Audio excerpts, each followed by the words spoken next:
Junto con saludar, nuestro grupo compuesto por Diego Salvo, Janso Dolicheo y quien les habla, Nicolás Silva, vamos a exponer acerca de la temática de adimensionalización y semejanza. En primer lugar, voy a hablar acerca de lo que es una unidad y dimensión. Mientras que una dimensión es una medida de una cantidad física, sin valores numéricos, en cambio, una unidad es una manera de asignar un número a esta dimensión. Es decir, hablamos del tamaño de esta dimensión. Por ejemplo, Newton, que corresponde a una medida de fuerza, mientras que decir un newton hace referencia a la cantidad de fuerza que se está midiendo. Como las dimensiones son arbitrarias, en 1960 nace el sistema de internalización de medidas, abreviado SI, que busca estandarizarlas, creando las unidades básicas y derivadas. El principio de homogeneidad.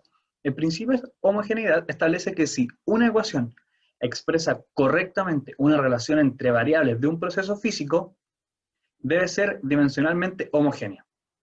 Esto quiere decir que todos sus sumandos deben tener las mismas dimensiones.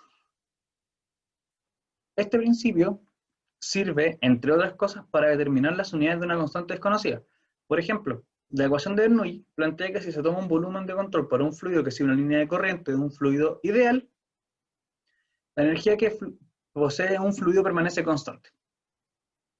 Para analizar esta constante se usa el principio de homogeneidad, por lo que cada sumando debe tener las mismas dimensiones. Por ejemplo, para este caso particular, la presión tiene unidades de masa sobre tiempo al cuadrado por L, donde L representa una unidad de longitud, y podemos ver que cada término de esta ecuación es concordante entre sí dimensionalmente hablando.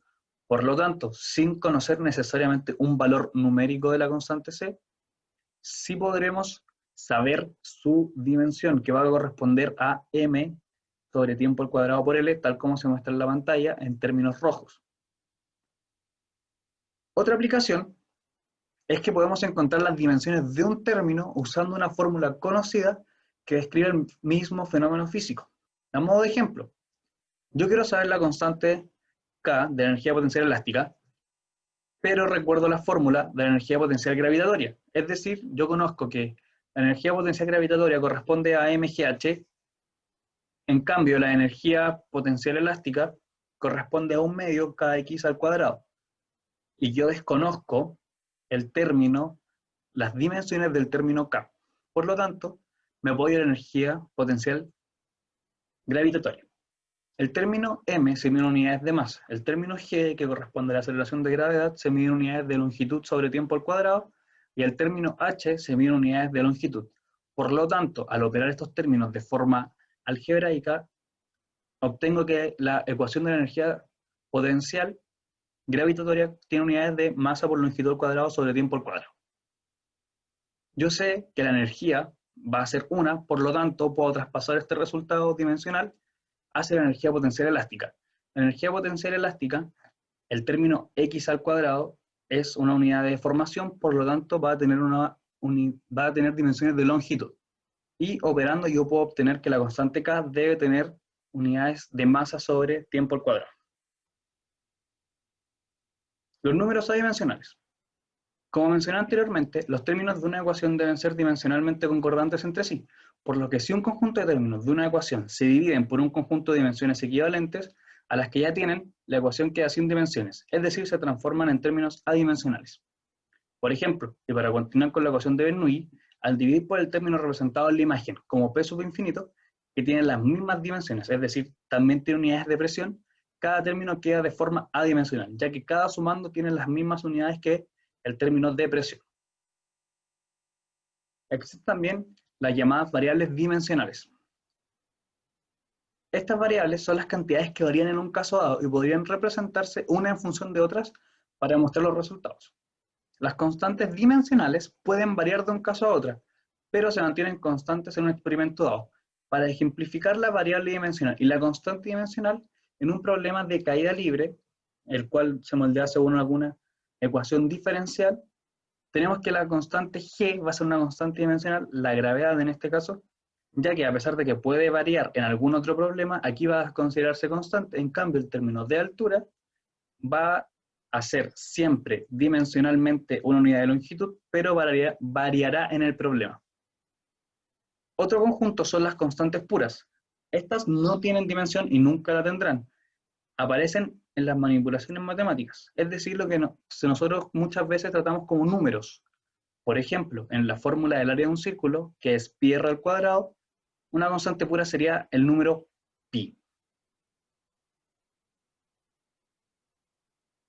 Bueno, a modo de introducción, decimos que en muchos casos en la vida real, que ocurren dentro del mundo de la ingeniería, las ecuaciones no son conocidas, o en otros casos son difíciles de resolver. Aquí entra en juego el método de la experimentación, debido a que el único método para obtener información confiable con respecto a algún tema es hacer un experimento. Bueno, si se quiere comenzar este experimento o realizar una experimentación, lo primero que se debe hacer es realizar un modelo a escala geométrica en vez de un prototipo de tamaño real. Esto es con el fin de abaratar costos, debido a que sale más barato y más rápido crear un modelo que crear un prototipo. Para poder realizar eh, este, para poder realizar esto, es necesario conocer y dominar una técnica llamada análisis dimensional. Bueno, los tres propósitos principales del análisis dimensional son los siguientes. En primero tenemos el generar parámetros dimensionales que ayuden al diseño del experimento y también que ayuden a reportar los resultados del experimento. En segundo lugar, tenemos leyes de escalamiento, de modo que se pueda predecir el desempeño del prototipo a partir del desempeño del modelo. Y finalmente tenemos el predecir las tendencias en relación entre los parámetros.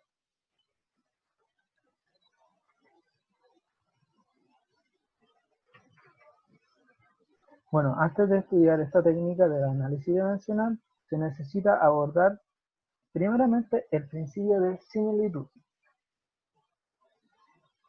Como se puede ver en la diapositiva, existen tres condiciones principales para establecer la similitud completa entre un modelo y un prototipo. Estas condiciones son las siguientes: similitud geométrica, similitud cinemática y finalmente la similitud dinámica. Bueno, la similitud geométrica.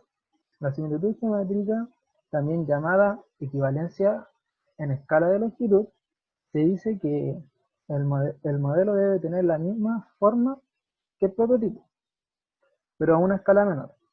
O en otros casos también puede ser una escala mayor, depende del caso. En otras palabras, se multiplica por un factor de escala constante para que los tamaños sean idénticos. El valor de esta constante ya dicha puede ser mayor, menor o igual a 1. En este caso se puede ver en la imagen la diferencia de tamaños entre el modelo y el prototipo, donde el valor de la constante es menor a 1. Por eso se ve la diferencia de que el modelo es mucho más pequeño que el prototipo, pero su forma sigue siendo la misma. Bueno, la similitud cinemática. Esta similitud, también considerada como equivalencia de escala de tiempo, significa que la velocidad en cualquier punto del flujo del modelo debe ser proporcional a la velocidad del punto del flujo del prototipo. Cabe destacar que la dirección de la velocidad deben ser iguales entre sí. O sea, la velocidad del modelo debe ser igual a la velocidad del prototipo a modo de dirección. Esto significa que las velocidades deben apuntar al mismo lado, como se puede ver en la figura. Bueno, como se mencionó anteriormente, el valor de la constante proporcional puede ser mayor, menor o igual a 1. En el caso de la figura, es una constante menor a 1 debido a sus proporciones geométricas y cinemáticas. Debemos tener presente que la similitud geométrica es un requisito para la similitud cinemática. Esto significa que si un modelo no cumple con la similitud geométrica, tampoco cumplirá con la similitud cinemática. Y tenemos finalmente la similitud dinámica, también llamada equivalencia de escala de fuerzas. Esta similitud se logra cuando todas las fuerzas en el flujo del modelo se escalan por un factor constante a la fuerza del flujo del prototipo. Para este caso, la similitud simétrica es una condición necesaria, pero insuficiente para la similitud dinámica. Esto quiere decir que un modelo, o el flujo de un modelo, y el flujo de un prototipo pueden tener similitudes geométricas y cinemáticas, pero no presentan una similitud dinámica, o pueden no presentar una similitud dinámica. Bueno, y por último, el valor del factor constante puede ser mayor, menor o igual a 1.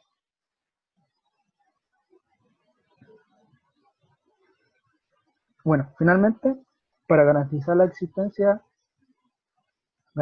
la existencia de las tres condiciones de similitud, ya dichas y ya explicadas con anterioridad, se puede garantizar la similitud completa entre un modelo y un prototipo.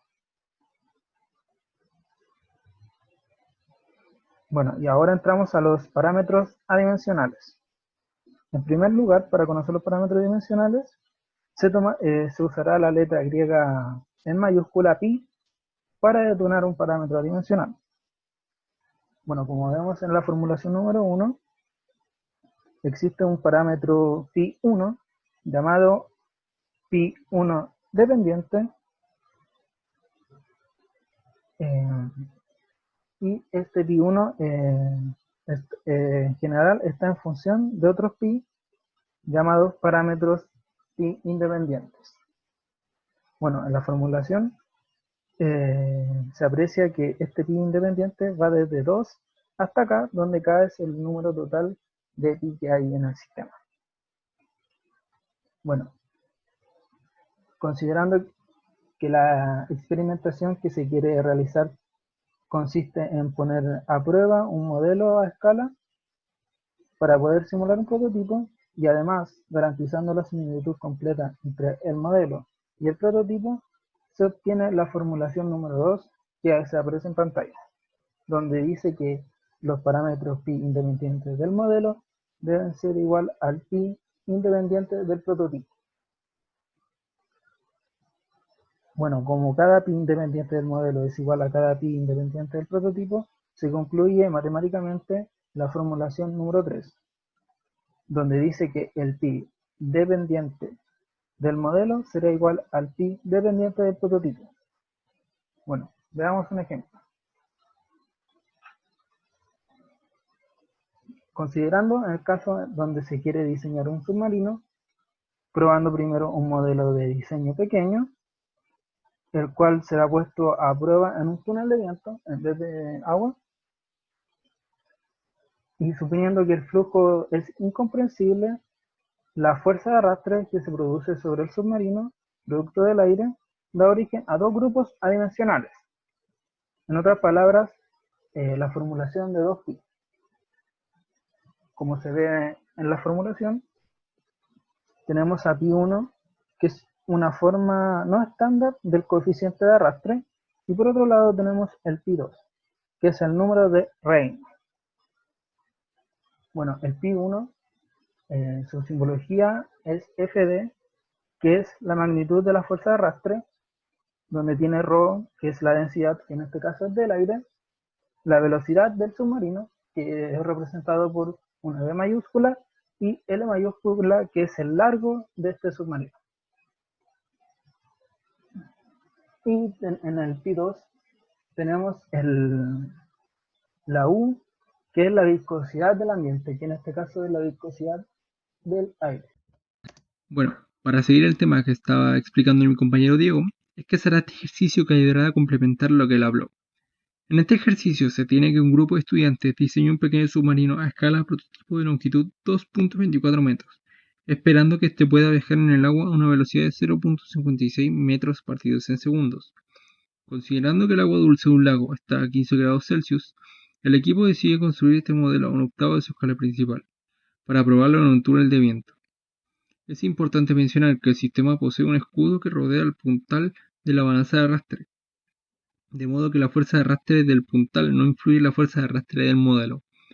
Y también considerando que la temperatura del aire del túnel de viento está a 25 grados Celsius y a presión atmosférica. Se pide calcular la velocidad del aire en el túnel de viento con el fin de lograr la similitud.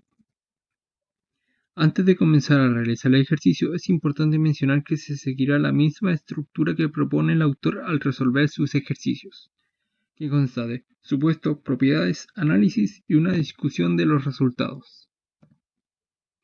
Para los supuestos, es importante mencionar que no se considerará la compresibilidad del aire y la resistencia aerodinámica, que el modelo es geométricamente similar al prototipo, o sea que está escalado, y que el flujo es incompresible, ya que la densidad de fluido, en este caso el aire, no varía.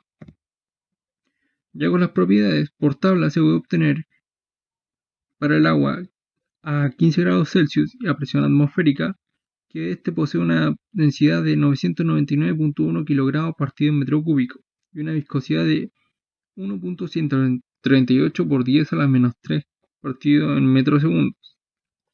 En cambio, para el aire a una temperatura de 25 grados Celsius y una presión atmosférica, se tiene una densidad de 1.884 kg partido en metro cúbico y una densidad de 1.849 por 10 a la menos 5 kg partido en metro segundo. En el análisis se tiene que la formulación del parámetro adimensional π1 dependiente está en función del parámetro independiente π2. Como bien mencionó mi compañero en este ejercicio, ambos parámetros adimensionales son entregados. Luego se procede a igualar los dos pi modelo y prototipo gracias a la similitud completa que existe entre modelo y prototipo, llegando a relacionar las variables de modelo y prototipo, para luego despejar la velocidad del modelo y dejarla en función de todo lo demás, con el fin de reemplazar todos los valores y así obtener un valor para la velocidad del modelo de 61.4 metros partido en segundo. O sea que la velocidad a la que debe ir el aire en el túnel de viento con el fin de lograr la similitud es de 61.4 metros partido en segundos. Además, como análisis extra, se puede corroborar el supuesto de que se planteó al comienzo de un flujo incompresible. Esto es gracias al análisis que se genera en base al número de Mach, número que relaciona la velocidad del fluido con la velocidad del sonido en el mismo fluido, siendo este un valor de 0.17777 adimensional, concordando así con un flujo incompresible.